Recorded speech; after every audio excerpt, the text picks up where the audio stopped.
Hello again, viewers, and greetings, fellow space travelers. This is Thorn of Night, and welcome to episode 57 of my Minecraft Wolfenstein series.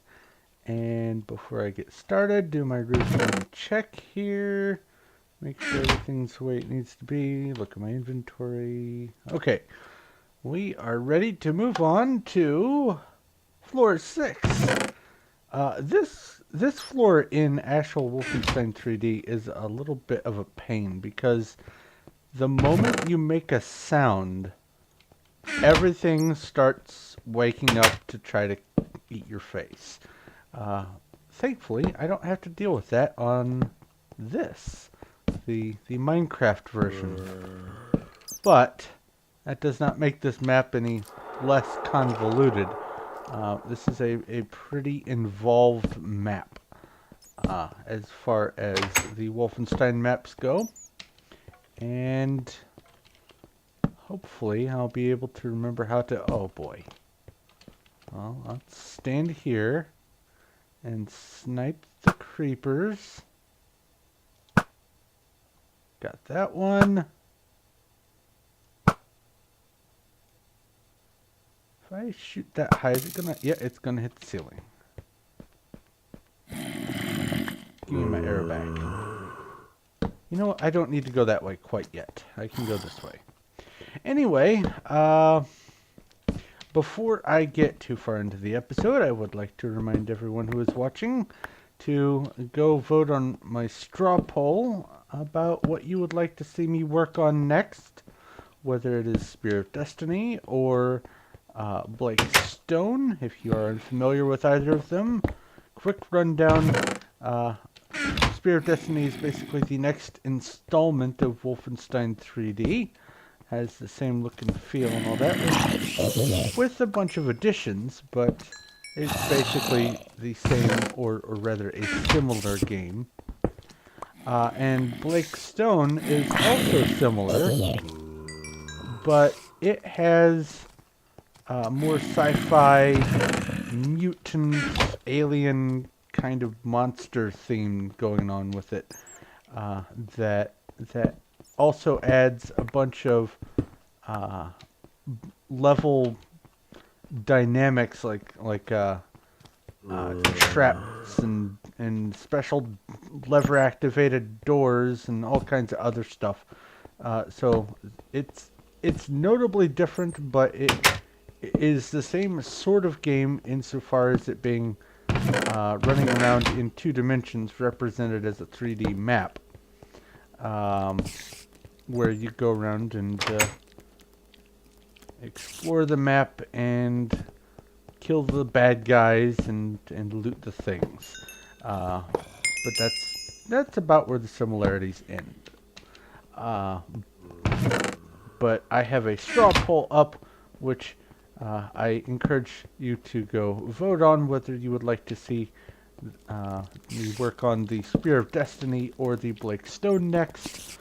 I will continue accepting the votes until after I have finished with all of the levels in this series, which, since I'm on floor 6, that means that I have 3 more floors to do.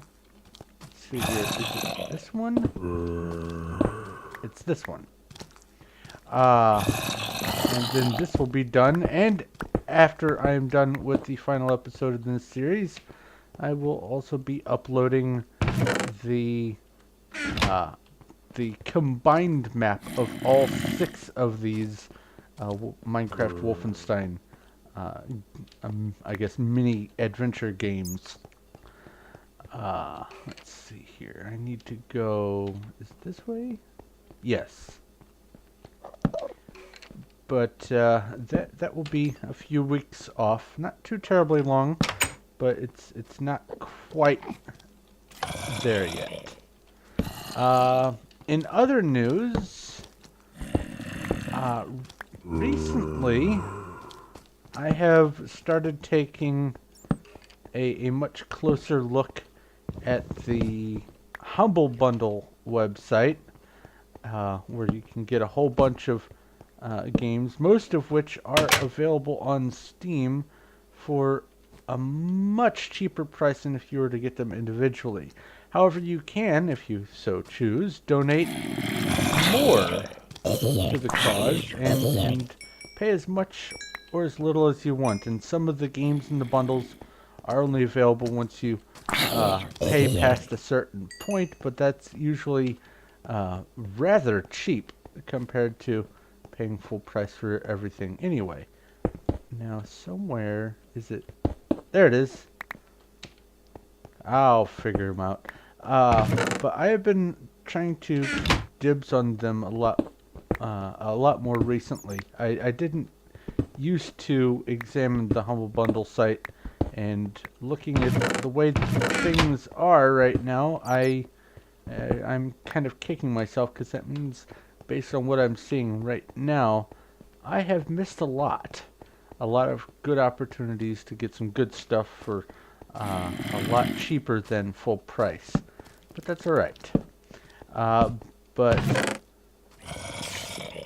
recently, there was a deal on a whole bunch of Sherlock Holmes games, and I was... Ooh, I ran out of torches.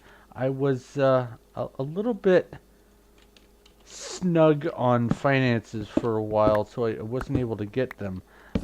But there are a lot of those Sherlock Holmes games that they put out that I didn't even know about. I knew about maybe one or two of them, and everything else just wasn't on my radar. Part of that is because they are notably older than the more recent games. They're sort of point and click adventures, so they aren't like first person shooters or anything like that. But ever since I've started looking at the Humble Bundle, I have started noticing a lot of stuff that hopefully I'll be able to catch in the future.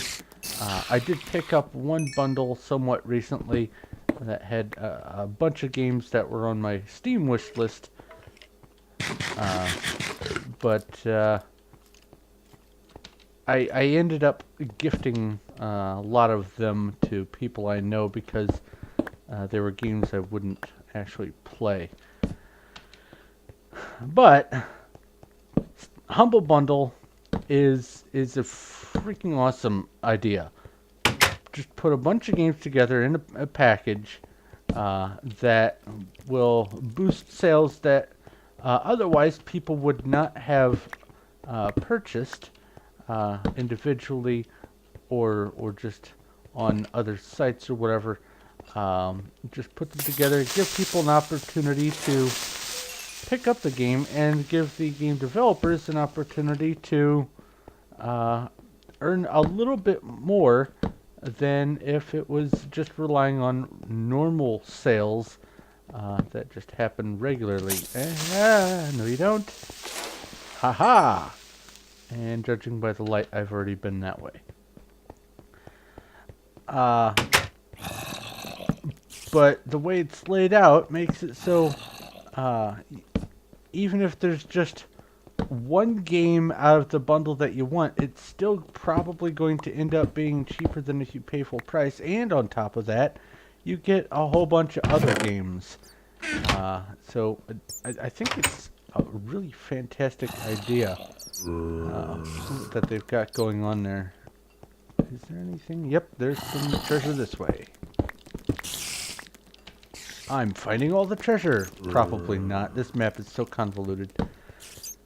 But, yeah, the Humble Bundle. It is pretty cool. And I'm going to start trying to stay on top of it from now on. And maybe in the future there will be some games that I will be playing on my channel based on things that I get from the Humble Bundle. That would be kind of nice. Get a little bit more content out of it. But we'll see. In other news, am I? Yeah, I'm going the right way. I have also... That's not going to work. There we go. I have also uh, sort of taken a little bit of a, I guess, a mini vacation, because I had a whole bunch of stuff going on at once, and on top of that, I was also having a whole lot of connectivity issues with my internet, but I think I've got everything hashed out. However, from now on, I think what I'm going to do is, so I don't get just mind-bogglingly overwhelmed by trying to stay on top of everything all at once, especially because I sometimes do bite off a little bit more than I can chew as far as projects go. I think what I'm going to do is take maybe one day out of a week and just take a me day, not do any recording and any preparing for other projects and episodes and things like that. Just take a me day, sort of weekend, I guess. The whole idea of the weekend. That way I don't get burnout, and it gives me an opportunity to play games that I normally wouldn't play, because I'm trying to focus on stuff for you guys, for YouTube. Oh, I hear a spider. Ah, got you both. And I sort of did that recently. I recently got the I almost said Blake Stone, Duke Nukem, and I had never actually played the Duke Nukem 3D games before, and I don't know why I'd never done that, but I thoroughly enjoyed it, and it was on one of those days where I just was subpar, I guess is a good enough word. I wasn't quite optimized for doing much of anything, so I just kind of took a day off. And I discovered how wonderful Duke Nukem was, and I do not regret taking the time to do that. I think it was a very wonderful experience, and 10 out of 10, I would slack again. But I am back on track. I'm going to continue trying to do the one episode or one video a day thing. And stay on top of that. I am also going to get back on track with my rotary craft guide, which kind of took a dive after, I think, 10 videos, something like that.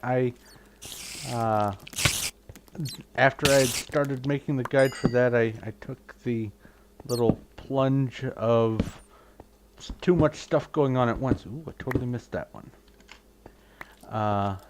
And it affected my willingness to work on some of my projects, and that's unfortunate. But I think I'm back on track now, and hopefully my internet will also be cooperating. I reset my modem router and got everything on my computer updated as far as I understand it needed to be, and hopefully everything is ironed out here. I verified it wasn't my internet provider's router that was causing the issue, but I don't know what the deal was. But it seems to be working fine now, and that's the good thing. But anyway, I have reached the elevator, the end of the level, and I rambled on about just random stuff, which is what I'm prone to do on this series. And when I get the Spear of Destiny series going, I will be recording that after I get that going, or Blakestone, whichever it is. I will be using that as a sort of pseudo vlog thing. So there will be about once a week another one of these videos. I'm going to try to include some sort of special news item that I can have as like a staple for the series, but I don't know what that will be just yet. I'll try to figure something out, though. But I'm going to go ahead and wrap up here. So, thank you very much for watching. If you have any questions, comments, or suggestions, please feel free to leave a message in the comments section below. I will do my best to get back to you as quick as I can, either in the comments or in the videos. If you like this video, please feel free to give a like. I do appreciate that. And if you haven't already, go ahead and subscribe so you know when my future stuff comes out. But I'm going to wrap up here, so thank you once again for watching. This is Thorn of Night, and I will talk to you later.